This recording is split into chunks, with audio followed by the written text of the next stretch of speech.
घंटी वाजली, शाळा सुटली अन तुंबून धरल्यानं पाणी फुटावं तसं दारात ओढून पोरं वाहत सुटली. शाळेच्या समद्या पटांगणात चुरमुरं उधाळल्यागत झालं. घोळक्या घोळक्यानं रस्तं तुंबत चाललं.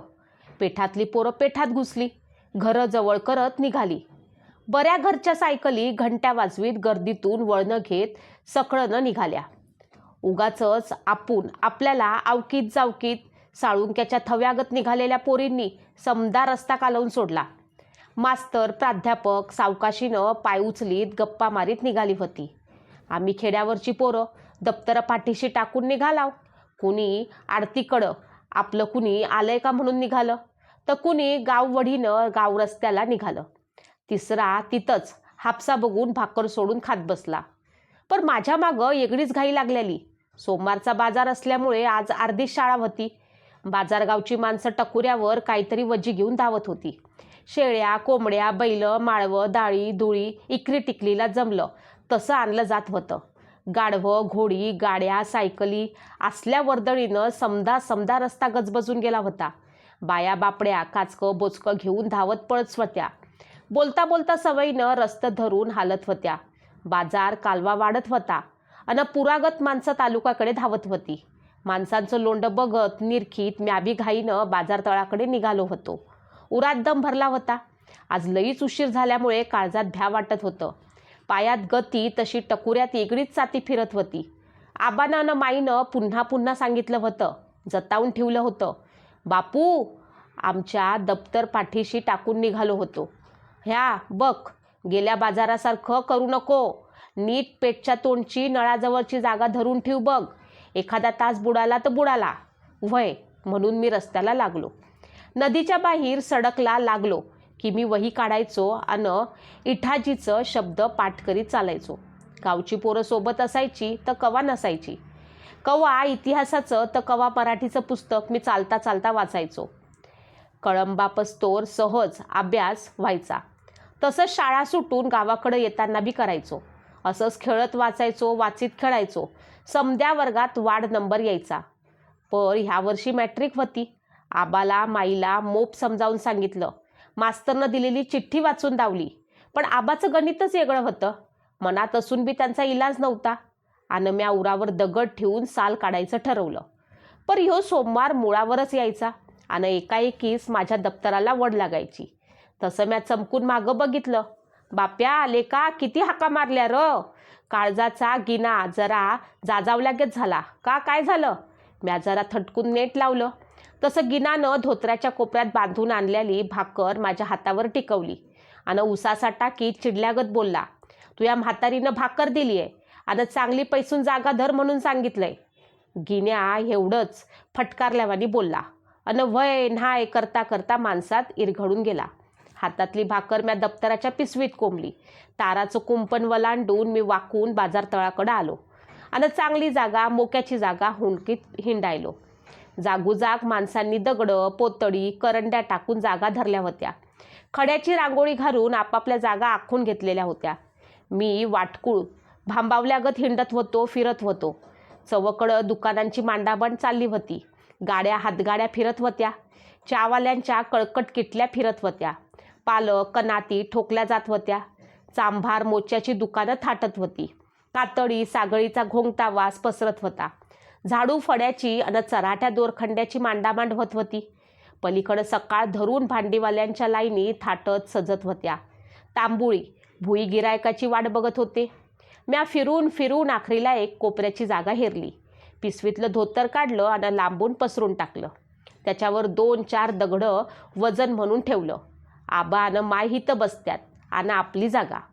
पुन्हा माझी नजर साधं धुडकीत फिरायची.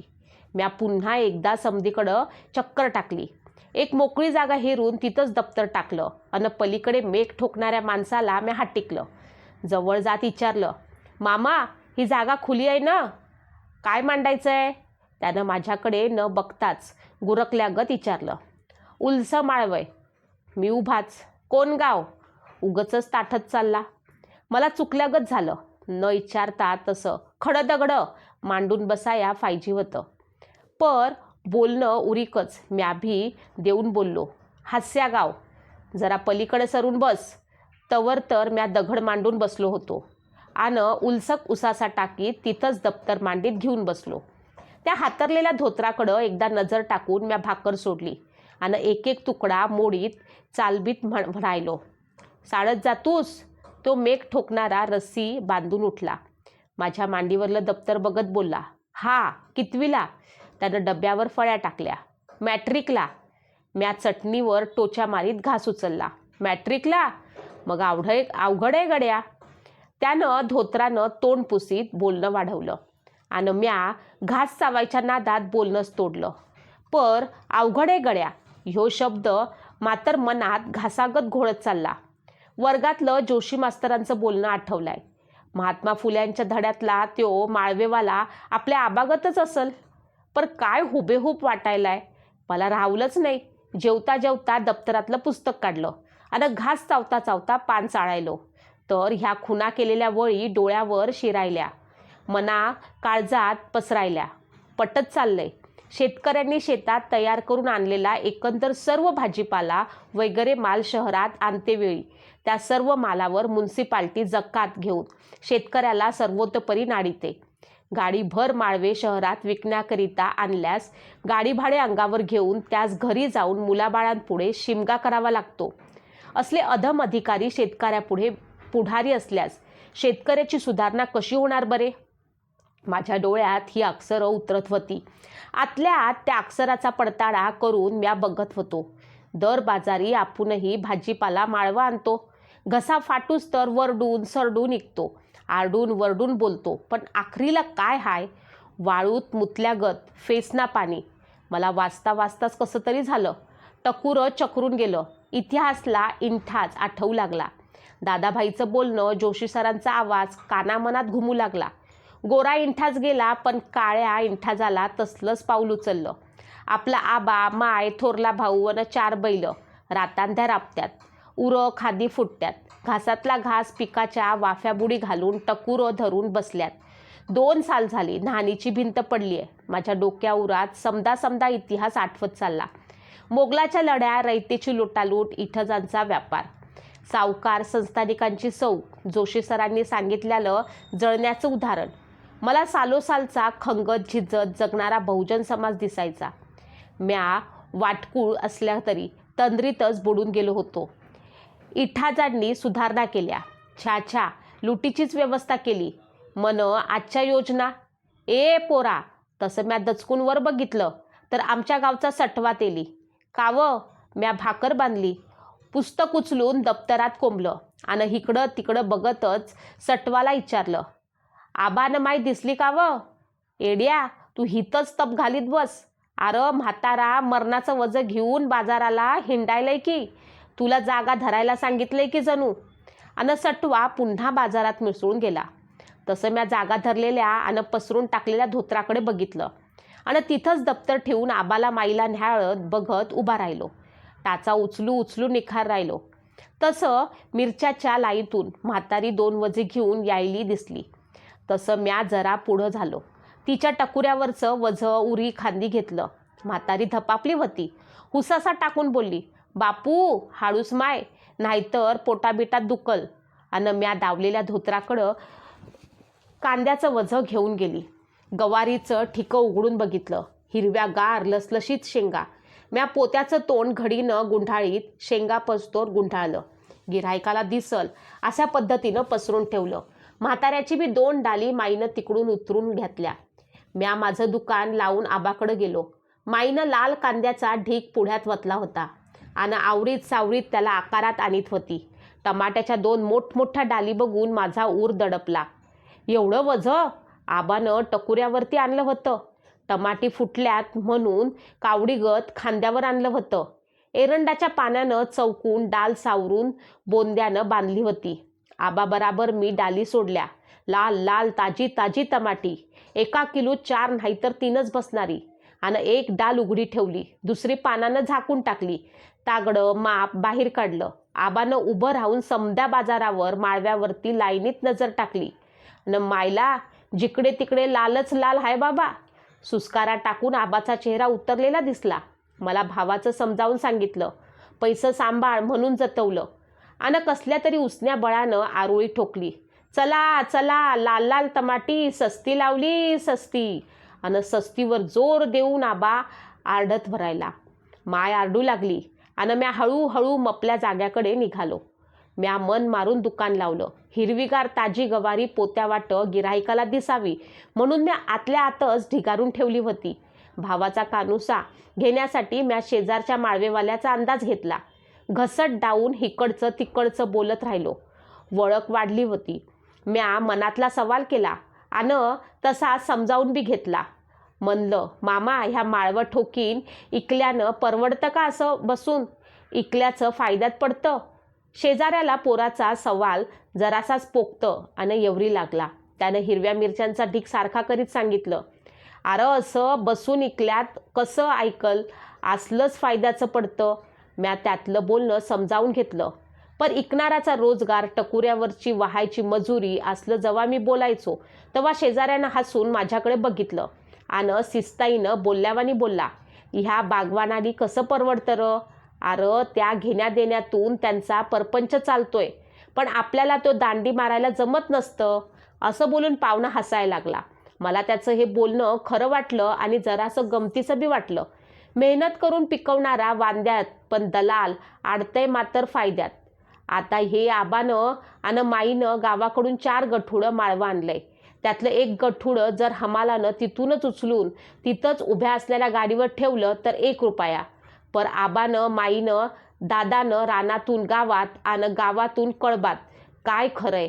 माझ्या मनात वेगळंच गणित जुळत चाललं आणि आतल्या आत घसरत चालल्यागत वाटलंय. कारं माप हाय का किलोचं? शेजारच्या पाहुण्यानं मला हाक मारून हात टिकलं. माझ्याजवळचं अर्धा किलो मागून घेतलं आणि त्याची गिराईकी म्या खिनभर बघत बसलो.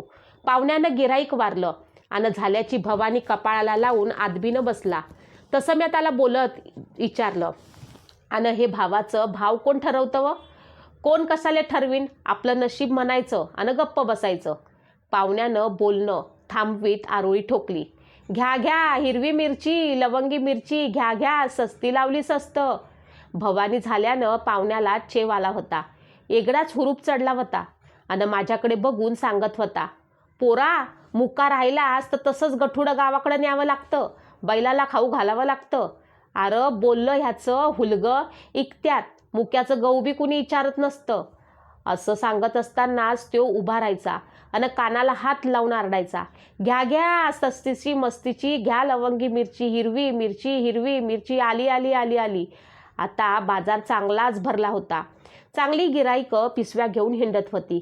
रंगीत छत्र्याखाली हिंडणाऱ्या बायका, पोरी नाजूक जाळीच्या पिशव्या घेऊन बाजार बघत होत्या, भाव करीत होत्या.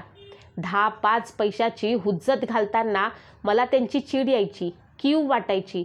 पर हे गिराईक येताना 2-2, 3-3 जमून यायचं. घोळका घालून बसायचं, माल चिवडून बघायचं, किलोचा भाव करून छटाक पावशेर मागायचं आणि उठताना सुट नाही म्हणून 5-10 पैसे कमी टाकून निघून जायचं. 10 पैशाच्या कोथिंबिरीसाठी समदा बाजार फिरून यायचं. गड्याचं गिराईक बरं, पण बायकाची हुज्जत मला समधी माहीत होती. पैशामागं पैसा जात होता. माणसं कुणाला तरी फसवायचं म्हणूनच बाजारात आल्याची होती. शेतात राबणारा मजूर सोमवारचा वायदा करणाऱ्या फाटक्या मालकाला हुडकीत होती आणि तसली माणसं आडत्याच्या हातापाया पडत बसली होती. तर कुणी बैल म्हशी बाजारात मांडल्या होत्या. शेळ्या, अंडी, कोंबड्या, बोंबील, मासळी समद्यांचा वास एकमेकात मिसळून गेला होता. भाजीपाला, पसाकुडता, पिसविनी, आपल्याला धान्य धुण्याला माल बसता होता. तांबुळ्याच्या दुकानात रेटारेट होती. चाट्यांची पालं, बोहरणीची आरडणं, भांडीवाल्यांचं सौदा सडत होतं. पाहुल्या राहुळ्यांच्या भेटीगाठी होत होत्या. दलाल हेड्याला बोलत होते. कांडी बताशाची पोरं चिरकत आरडत होती आणि दारू गुत्त्याकडे गेलेल्या नवऱ्याला बायका धुंडीत होत्या. आपल्या परपंचावर थुकत होत्या. देवाला शिव्या घालीत होत्या. पोराच्या पाठीत रपका घालीत होत्या. आणि एकाएकीच मला माझ्या वळकीचा आवाज ऐकू आला. बाजूला बघितलं तर आबा उभं राहून आरडत होतं. हात वर करून करून चिरकत होतं. त्याच्या घशाला कातर लागल्यागत वरडत चिरकत होतं. माईचा बी आवाज त्याच्या मागोमाग ऐकायला आला. मला आतल्या आतून डुचमळल्यासारखं झालं. उगचच भरून आल्यागत झालं. आपण बी आरडावं, उठून उभं राहावं, घसा फाटूस्तवर. पण मला समोरूनच आमच्या वर्गातली पोरं येताना दिसली. पोरी बी त्यांच्या त्यांच्या घोळक्यानं यायच्या, माझ्याकडं तिरकं बघून हसायच्या, तर कवा मुद्दाम माझ्या शेजारच्या माळववाल्याशी भाव मोडून निघून जायच्या. दुसऱ्या दिवशी वर्गात अवघडल्यावानी व्हायचं, जीव बारीक बारीक होऊन जायचा. पर मास्तर मुद्दाम माझ्याकडे घ्यायची, धंद्यात लाज बाळगू नये म्हणून सांगायची. आता बी माझा जीव इगरून गेल्यागत झाला. सुमन जोशी, अनगा देशमुख, विमल राऊत आल्या तशा मला कोपऱ्यातून बघत गेल्या. म्या तोंडावरला घाम पुसला. त्यांच्याकडे बघता बघताच आबाचा आवाज आला, चला चला, स्वस्त लावली, बिन बियांची टमाटी, लाल लाल टमाटी, मस्त सरकारी टमाटी घ्या घ्या. पण गिराईक यायचं, डालीत हात घालून बघायचं, चेंडू दाबल्यागत दाबून न्याहाळायचं अन अर्ध्या भावातच मागून निघून जायचं. आबाचा राग उसळून यायचा. काळ्या चष्म्यावाल्याकडं खाऊ का गिळू असं डोळं फिरवीत बघायचं, तर तसंच घटाघट गिळून शिस्ताईनं सांगायचं, मामा पुढल्या आठवडी या, आज नाही मिळायचं. तसं ते माणूस काहीतरी बुटबुटत निघून जायचं आणि आबा गळ्याच्या दोऱ्या तानू तानू आरडायचा. मधीच माईला भी टोचणी देऊन सांगायचा, मुकी झाली का हेडंबा, आरडकी आवासनं आल्यावानी. आणि आपणच मुठ्ठी आवळीत आरडत उठत. आरडता आरडताच माझ्याकडे बघत आणि तिथूनच शिव्या हसडून गरजत, ए पोरा बसलास कसा, उठून आरड की हंद्र्या, उठ उठ. तसा माझा नाईलाज व्हायचा. म्या वळकी फिळकीचा माणूस बघून घ्यायचो आणि मन मारून उठायचो. डोळं झाकून खचून आरडायचो, घ्या घ्या ताजी गवारी, हिरवी गवारी, स्वस्त लावली आहे, स्वस्त, घ्या घ्या घ्या. लगेच डोळं उघडून म्या खाली बसायचो. कासवागत मान आकसून बघत राहायचो.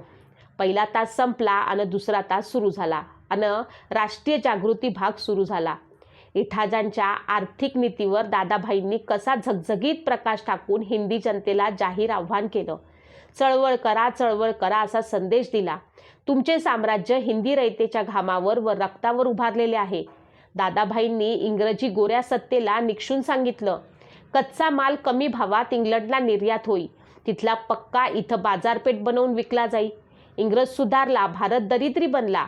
आज आपण स्वतंत्र आहोत, पण आजही दादाभाईची हाक, त्यांचं आव्हान तसंच कायम आहे. गोरा इंग्रज गेला, पण आता आपल्यातलेच काळे इंग्रज त्याच गोऱ्या नीतीनं वागत आहेत. कष्टकरी माणूस अजून न्याय मिळवू शकला नाही. श्रमणारा दलित भटका अजूनही पारतंत्र्यातच भटकतोय.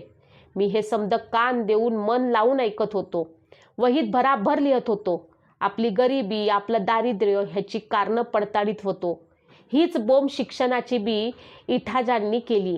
मन आम्हाला काळ्या रंगाचा व गोऱ्या वृत्तीचा माणूस घडवायचा आहे, हे तो मेकॉले म्हणतो. मन पण आज काय अन कसलं घडतंय. मी वर्ग सुटला तरी हेच टकुऱ्यात घेऊन वावरतोय. यातलं कवा कळतंय कवा कळत बी नाही, पण पास व्हायची चिमट आहे. पुस्तकातल्या वळी आणि जोशी सरांची, जाधव सरांची सांगण्या शिकवण्याची ढब डोळ्या मनापुढून जातच नाही. मग म्या घरी गेल्यावर चिमणी मोर बसून रात रात जागायचो. अर्ध्या अर्ध्या भाकरीवरती दिवस काढायचो. पुस्तकातल्या माणसाशी बोलत राहायचो. तीच माणसं मला सांगतात असला भास मुद्दाम करून घ्यायचो. त्याची समधी पडताळणी करून घ्यायचो. आज बाहेर काय चाललंय आणि ह्यात काय काय. कालचा राजा आजचा राजा ह्याचा मेळ घालता घालता खरं खोटं पटायचं. राग संताप चीड यायची, पर पुन्हा वाची टिपणं काढीत राहायचो. कवा आबाला सवड असली तर बोलत सांगत राहायचो. आबा माय मयत असली की हळूच बोलायचे, आबा कार एक इच्चार की नग तुम्ही रागावताल, पर मला अगोदर कळू तर दे की. कधी न्हाय ते आबानं पाठीवरनं हात फिरवीत जवळ घेतलं. मॅट्रिक होऊस तर मला कळंबातच ठेवताव का. तसं आबा खिनभर दुमतून बसायचे आणि कसल्या तरी कातर भरल्या आवाजानं बोलायचे, पोरा हे मला कळत नाही वैर. तू शिकावं, मोठं व्हावं, मामलेदार व्हावं, पर तुला तरी म्या काय सांगू आणि सांगून तरी काय उपयोग. उगाचच आबाचं तोंड गहिवरल्यासारखं दिसायचं. मला आपण उगाचच बोललाव वाटायचं. माझं मलाच नंतर कसं नुसं वाटायचं. पर खिनभर गप्प राहून तेच काहीतरी काढून बोलायचे. माईला जवळ बसून सांगायचे, का ग? काय? मायजवळ टेकायची. ती दुपती म्हैस इकावी म्हणतो. का? माय चमकून बघत बोलली. म्हैस काय पुन्हा कवा घेता येईल. पोराचं हे साल गेलं तर पुन्हा थोडंच माघारी येणार हाय. आबाचं बोलणं जडावलं होतं. जरासंक आतून बाहेरून वलसर झालं होतं. पण त्याचं हे बोलणं खिनाभरातच बदलून गेलं. इच्चारात बसून बसून त्यांनीच मुद्दा फिरवला. आता शिक्षणाचं तरी कुठं काय राहिलंय, कुठं नोकऱ्या तरी बोंबलायलायत. त्यापेक्षा एका म्हशीला दुसरी म्हैस जोड घ्यावी, दुधाला रतीब लावावा, नाहीतर डेअरीला घालावं. उद्याचं काय कुणी बघितलंय. पण ह्या वक्ताला त्यांच्या बोलण्यात एगडीच धार होती, नेटका इरादा होता. म्हणून नुसतं ऐकून घेतलं. पण बोलता बोलता आबाला काय वाटलं की तटकन उठून बसलं आणि माझ्याकडे बघत जवळ सरकत बोलायले. तिला काय कळतंय ह्यातलं. पर बापू, ह्यातलं गणित वेगळंच हाय. शिकल्यालं वाया जात नाही, पण बाजाराची अडचण हाय बघ. तुझ्यामुळे मास्तरांचं, तुमच्या हॉस्टेलचं हमखास गिराईक येतंय. झालं तर एक दुकान वाढेव म्हणतंय. आबाचं कशातून मन निघत नव्हतं. एक गरीब तर होतकरू पोर म्हणून विद्यार्थी वसतिगृहासाठी भाजीपाला मुद्दाम माझ्याजवळूनच पोरं नेत होते. तेवढीच इकरी आबाला भरवशाची वाटत होती. पण मला त्या रेक्टरचं बोलणं ऐकून लाज वाटायची. उगाचच आपल्यावरती दया होती असं वाटायचं. मन खजील व्हायचं. पर काहीच इलाज चालत नव्हता. एखादं साल वाया गेलं तरी बिघडतंय. तेवढा अभ्यास पक्का होतोय, परपंचाच्या बी हातानं हात लागतोय. असं साधा हिशोब होता आबाचा. आणि हा हिशोब त्यांच्या टकुऱ्यात बसला की बसलाच. पर हे समद मला ठाव होतं. पर ह्या बी लोटून नेटून बसत होतो. रात्रीचा दिवस आणि दिवसाची रात करून अभ्यास करीत होतो. पण सोमवारचा दिवस माझ्या घातवर म्हणून यायचा. माझा इरादा इलाजच खुटायचा. पाप केलं कुणब्याच्या पोटाला आलो वाटायचं. आज बाजार सुटायला वकूच झाला होता. माणसं बारीक मोठी काचची बोचकी घेऊन गाववंटाला लागली होती. इकणाराची घाई झाली होती आणि गिराईक भाव मागून पाडत होतं. माल द्यावा तर पंचाईत, नाही द्यावा तर उकिरड्याची भरती होणार होती. 4 रुपयाचं चऱ्हाटं दामू मांग 3 रुपयाला सांगत होता आणि 2 रुपयाचा पावशेर भाजीपाला रुपयावर येऊन ठेवला होता. माणसं घाई करीत हिंडत होती. गाववडीनं पाय उचलीत होती. पण आबाच्या टमाट्याला सकाळ धरून गिराईकच नव्हतं. नगभय करता करता 2 डालीतून एकच डाल आधी निम्मी इकली होती आणि एक तशीच न फुटता पडून होती. ह्या महिन्यात टमाट्यांनी चांगलाच मार खाल्ला होता. पीकच अव्वाच्या सव्वा पिकलं होतं. समदा बाजाराचा बाजार लालेलाल दिसत होता. भाव करताना आतडी पिळत होती. माप करताना काळीच थरथरत होतं. आणि माणसं नेमका ह्याचाच फायदा उठवीत होती. 2 रुपये किलोवरनं आबा रुपया किलो म्हणून आरडत होता. आणि माप टाकल्यावरती तोंड कसंनुसं करून 1.5-1.25साठी आठव करीत होता. मपल्या गवारीच्या शेंगा 2-1 किलो उरल्या होत्या. माईचं कांदा संपलं होतं आणि ती आबाची चिकाटी बघत होती. मधीच काही बोलायला तिला लाग नव्हता. म्हणून ती निस्ती गालाला हात लावून बघत होती. बाजार आता चांगलाच फाकला होता. दुकानं हल्ली होती. माणसं पांगली होती. पण आबाचा घसा चिरकतच होता. चला चला 12 आणे, घ्या खा लाल लाल टमाटी. पण माणसं नुसतं चालता चालता बघायची. आबाचा अवतार बघून पुढं होत हसायची.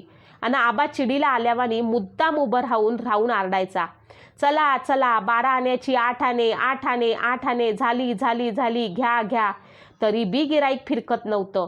कुणी जवळ येऊन बघत नव्हतं. आणि दिवस मावळून अंधारून यायला. बाजार सुना झाला. पण आबाला ह्याचं भान राहिलंच नव्हतं. हातात तागडं धरून उभा राहत आबा आरडत होता. किरुळ्या ठोकून आरडत हाका मारीत चिरकायचा. आणि न राहून एक गिराईक जवळ आलं. काय सांगितलंय? गिरायकानं नवी डाल उघडली. 1-2 टमाटी चाचपून पाहिली. 8 आणे किलो. आबाचा तसलाच तार लावलेला आवाज. गिरायकानं 4-2 टमाटी हातात घेतली. पर घ्यायचं काय? गिरायकानं खिस्सं चाचपून बघितलं. तसं चिडलेला आबा ठिसरल्यागत झालं. घ्यायचं म्हणजे? सांगणं 8 आण्याचं. पर आखरीला किती घ्यायचं? आबाच्या माथ्यात भडका उठला. कपाळाची शीर फरफरली. कानशिलं बघता बघता तापली. वट थरथरल्यागत झालं. पर राग आवरून आबानं विचारलं, पावनं किती घ्यायची? शिस्ताईनं सांगितलं तर पावशेर घेतली असती. असं म्हणून त्यानं 4-2 मोठी टमाटे उचलून ताजण्यात टाकली. आणि पिशवी धरीत ते गिराईक बोललं, 4 आणे किलोनं धरा. काय? आबा पिसाळला. डोळ्यातून ठिणग्या गाळीत उठलं. समदा अंगच थरथारलं. आणि कडाडून आबा गरजलं, ए हैवाना, जिबिडा हाड बसवून घे. चल उठ, पळ हितून. तसं तो माणूस तटकन उठला आणि काहीतरी बुटबुटत मागं सरकत निघून गेला. आबा भुसा भरल्यागत ताटच्या ताट उभं होतं. चेहरा तापला होता आणि डोळ्यात टमाट्याच्या डालीच्या डाली उतरल्या होत्या. 4 आणे किलो, 20 पैसे किलो, 10 पैसे किलो, 5 पैसा. अरे फुकट घ्या की र म्हणावं. आणि एकाएकी आबानं दोन्ही बी डाली खाली रिचवल्या.